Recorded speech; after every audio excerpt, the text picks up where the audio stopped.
Hello and welcome to the program this week. I'm Layo Olarinde, bringing you stories from across the continent. Let's begin with stories and happenings that made headlines over the weekend.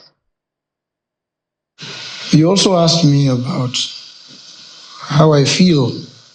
Late on Friday, the newly elected president, Duma Boko, was officially sworn in as the sixth president of Botswana by Chief Justice Terence Ronwane at the High Court. It's a responsibility When delivering his presidential acceptance speech on Botswana television after the inauguration, President Boko highlighted the importance of taking oath without delay, saying that any delay would leave the country without a leader. He promised to hit the ground running in exploring ways to diversify the southern African country's economy that solely relies on diamond sales. The Egyptian Prime Minister, Mustafa Madbouli, said on Sunday that the International Monetary Fund will begin its review of Egypt's loan program on Tuesday.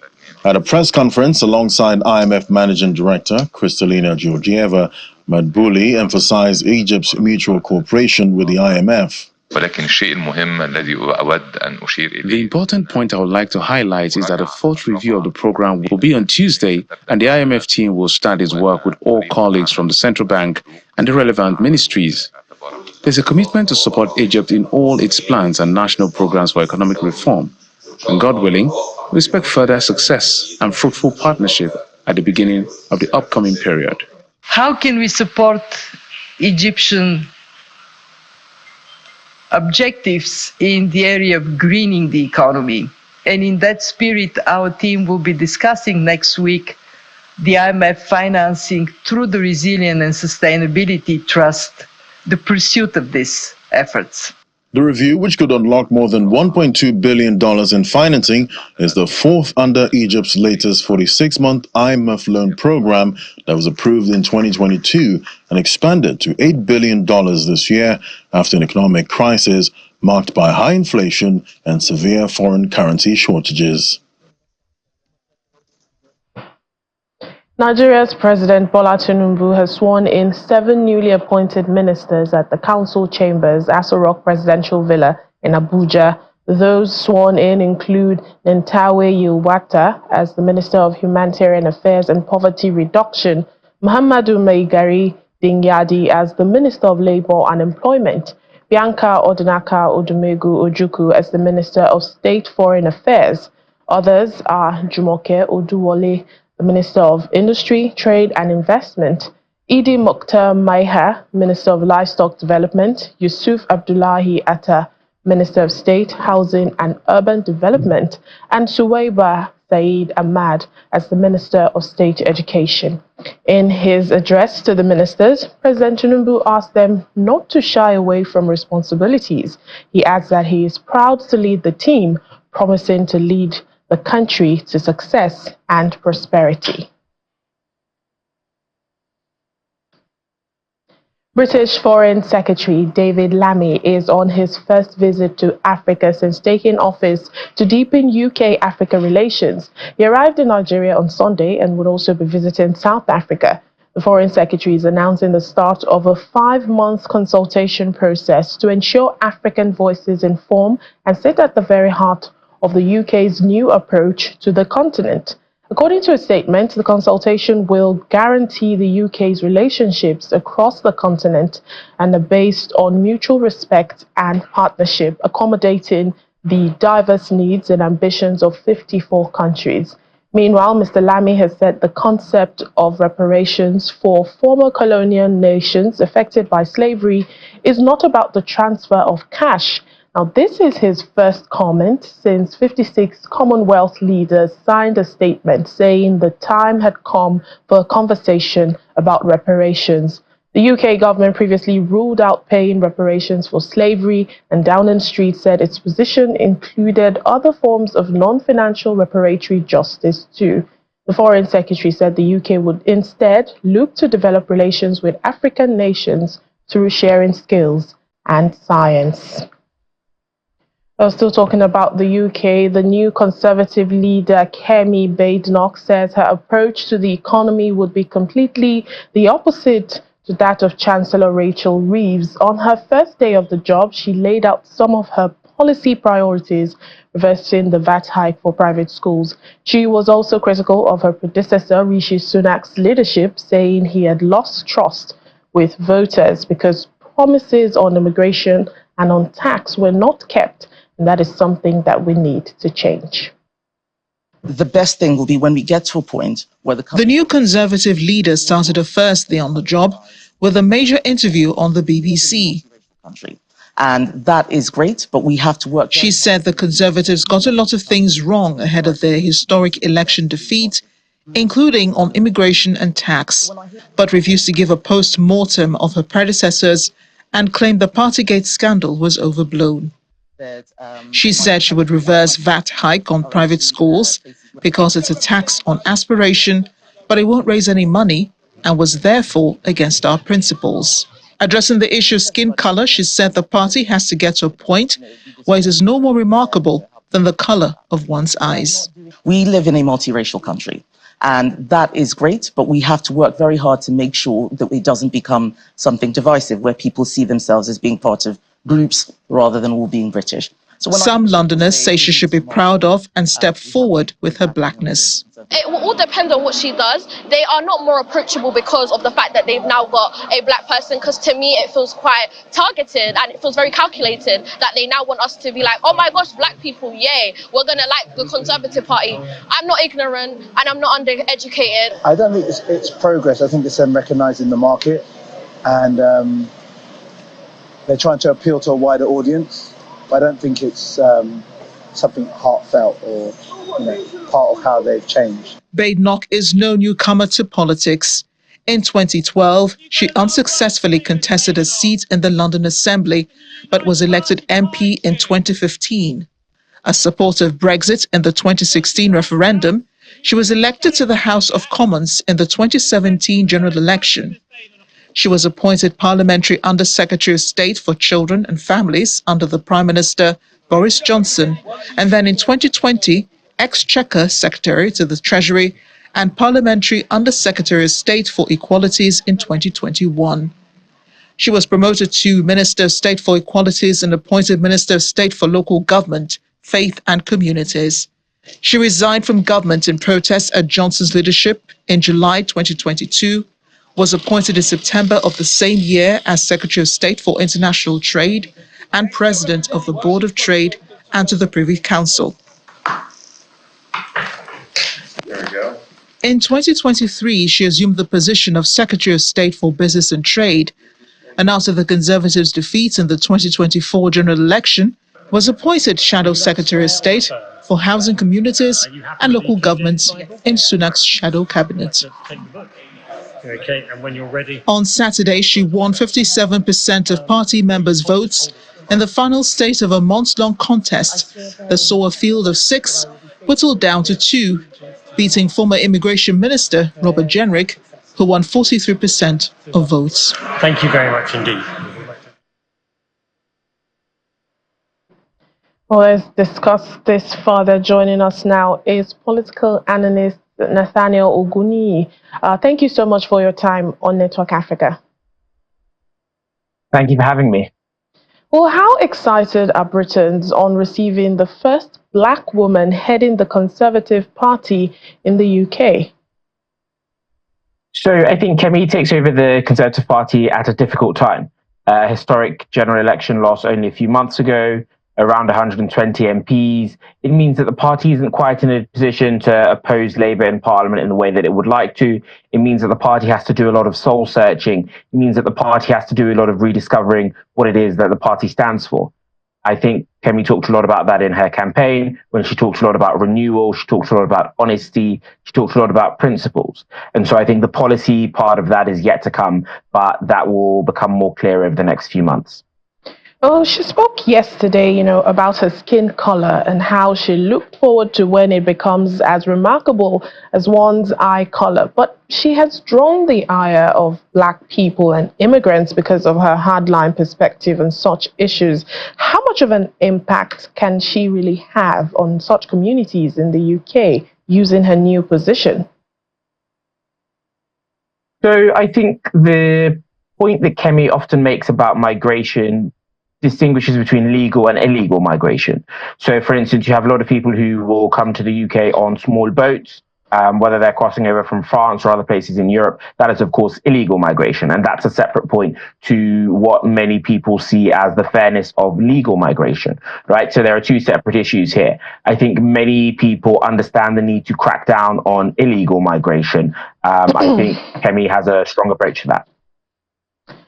Well, let's talk about Foreign Secretary David Lammy. He is in Nigeria as we speak. He's spoken about the UK and reparations, which he says are being paid in other ways. Where does Ms. Badenoch stand on this issue?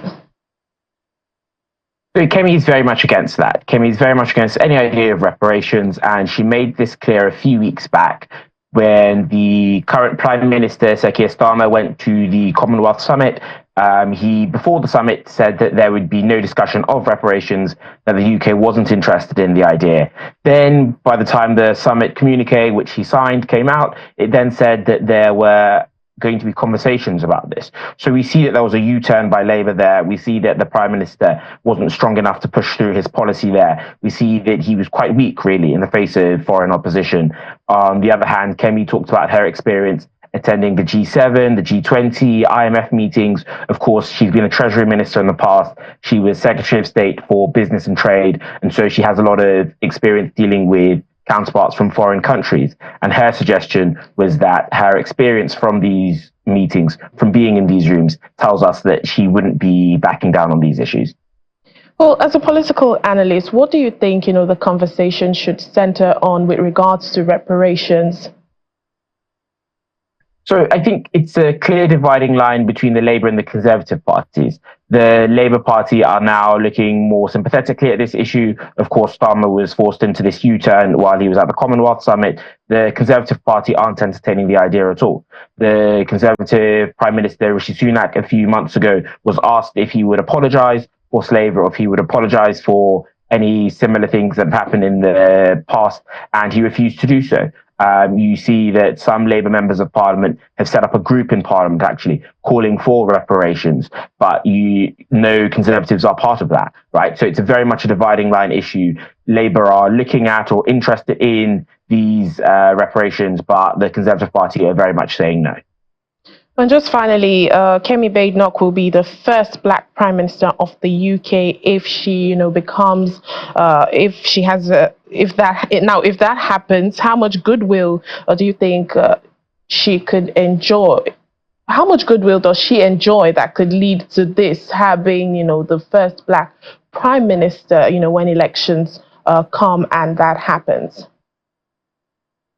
So we've got a long way to go. Parliamentary terms in the UK can last up to 5 years. It's expected that the Sir Keir Starmer will make this term last the full 5 years. It's in the Prime Minister's choice of when to call an election, and the expectation is that we won't have one for those 5 years. And hence her programme was called Renewal 2030, because 2030 would be the first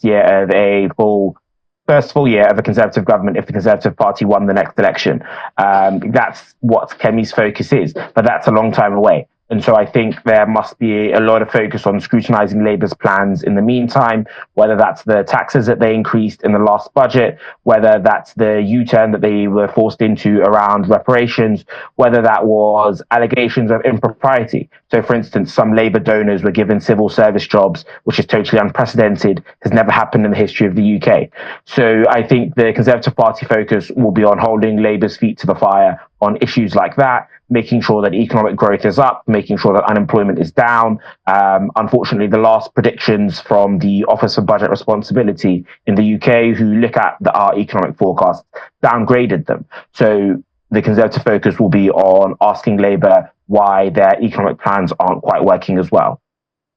All right, then. Thank you so much, Nathaniel Owusu, political analyst, joining us there from London. Thank you for your time. Thank you.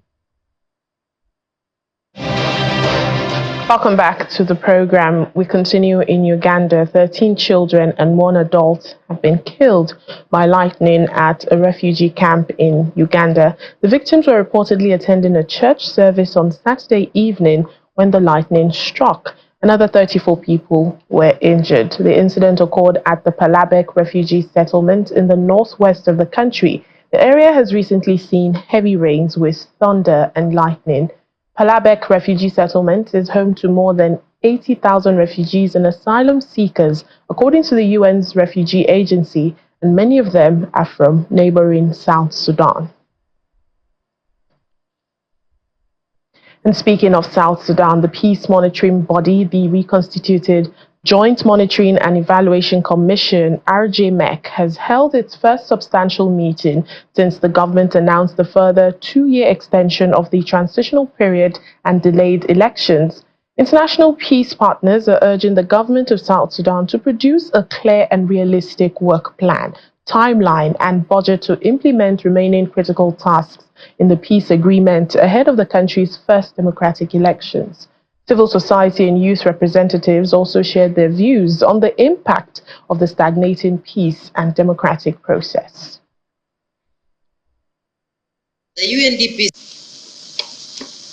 and the basis for post-transitional government failure to achieve peace commitments and the enduring key obstacles to progress, it's not a lack of time, it's not a lack of funding, it remains a lack of political will to take the necessary decisions and compromises. We've decided to charge ahead and are expanding our assistance to the National Elections Commission beyond technical discussions and capacity building, and we're exploring packages of support, concrete, brick and mortar, that combine hardware such as state electoral offices and software such as capacity building and training initiatives. The European Union has been supporting the transition in South Sudan through our support to this August body, to Citizen DM, to electoral preparations, legal reforms, constitution making, and to civil society dialogue.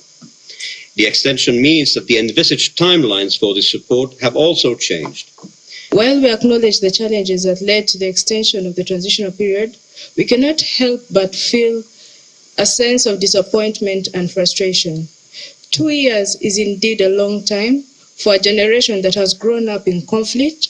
It's another 2 years of uncertainty and another 2 years of delayed dreams. To health matters now, the World Health Organization says almost 1 million doses of Mpox vaccines have been allocated to 9 countries in Africa. This follows the establishment last month of an Access and Allocation Mechanism, AAM, to support the equitable and timely access to Mpox vaccines in Africa. The announcement comes as the Africa Centers for Disease Control and Prevention, Africa CDC, said Mpox cases were showing a 500% increase from last year, now impacting 19 countries. The WHO declared Mpox a global health emergency in mid-August after a new strain, Clade 1b, began spreading from the Democratic Republic of Congo to neighboring countries. So far, more than 50,000 people have been vaccinated against Mpox in the Democratic Republic of the Congo and Rwanda, thanks to donations from the United States and the European Commission. Last month, WHO, the Africa CDC, CEPI, Gavi, and UNICEF established an Access and Allocation Mechanism, the AAM, to support equitable and timely access to Mpox vaccines. This week, the AAM is allocating almost 900,000 doses of vaccine to 9 countries, based on public health need, especially those with significant transmission of Clade 1b virus. This is the first allocation of almost 6 million vaccine doses that we expect to be available by the end of 2024. This is an important step towards bringing the Mpox outbreaks under control as part of WHO and the Africa CDC's shared strategic response plan. It's important to underscore that vaccination is only one part of that plan, alongside case finding, contact tracing, infection prevention and control, clinical care, risk communication, and testing. Well, emergency and disaster workers must continually equip themselves with prerequisite knowledge and technological advancement to be abreast of global best practices to discharge their duties efficiently and effectively. The Permanent Secretary of LASEMA, Mr. Femi Oke-Osoyintolu, made this assertion at the agency's 2024 Management Staff Retreat held in Lekki. It's the 2024 Lagos State Emergency Management Agency's annual retreat focusing on leadership roles in disaster management. LASEMA, responsible for the overall coordination of emergency management in Lagos, is aware of the importance of continuous training for its staff, which is the reason the agency has brought some of the officials to Lagos Island to brainstorm on effective ways of handling emergency incidents. Look at what happened at Uganda. The agency has responded to over 7,000 emergency incidents between June 2019 and September 2024. And this is despite the challenges it has had to contend with at the point of incidents. The Chairman House Committee on Special Duties and Intergovernmental Affairs assures the agency of increased funding. I believe to whom much is given, much is expected. If LASEMA is supported, based on what they have said before the government, they will achieve better. When it comes to agencies like this, where they cannot completely sleep, right? There should be some things, there should be some paddings for them, right? And it's not the lawmaker that will do that. It has to come from them. They will now see as to how we deliberate and discuss it. LASEMA's permanent secretary and other speakers advise emergency staff to pay attention to their health, especially their mental health, in order to deliver on their task appropriately. A lot of things is happening in the country presently. If you think about the fuel, think about the food issue. But by and large, if you need to work out and watch out for our mental health. Because when you have a good mental health, that's when you can produce, you can live for money, you can get food for your family, you can take care of your family. We need to fine-tune what they are doing. We need to equip them. We need to build their resilience and to tell them that life is a journey, the dice is still rolling, that they should be on top of their game. They should take care of themselves so that they will be able to work effectively and efficiently. The Lagos State Emergency Management Agency says it will continue to prioritize staff development and welfare, and also reaffirms its dedication to effective disaster management and safeguarding lives and properties of Lagos residents. And finally, on the program, locals and officials in Accra, Ghana have been reacting to the news that the U.S. is imposing new visa restrictions on those responsible for undermining democracy in the country ahead of the West African country's elections in December. The move came following violent clashes between rival political groups in the run-up to the voting. U.S. Secretary of State Antony Blinken had said the policy was about supporting and advancing democracy in Ghana and around the world. However, some analysts are questioning Washington's involvement in the country's affairs and how effective the measures might be. It's laudable when you look at it on the surface, but unfortunately, is that the question we need to ask? Is that the way to help crystallize or strengthen democracy in any part of the world? If you want to strengthen something, you strengthen it ab initio when it is growing. Unfortunately, research would show that anytime there is interference from outside in any democratic dispensation, that democracy hiccups badly. Kenya, Libya, Zimbabwe, Venezuela. These are typical examples of where a post-ante situation was tried by the U.S. It's like after elections, then the U.S. says that we are invoking this deterrent measure. People cannot come to our country. I do not think that is good enough to deter or to strengthen democracy in any part of the world.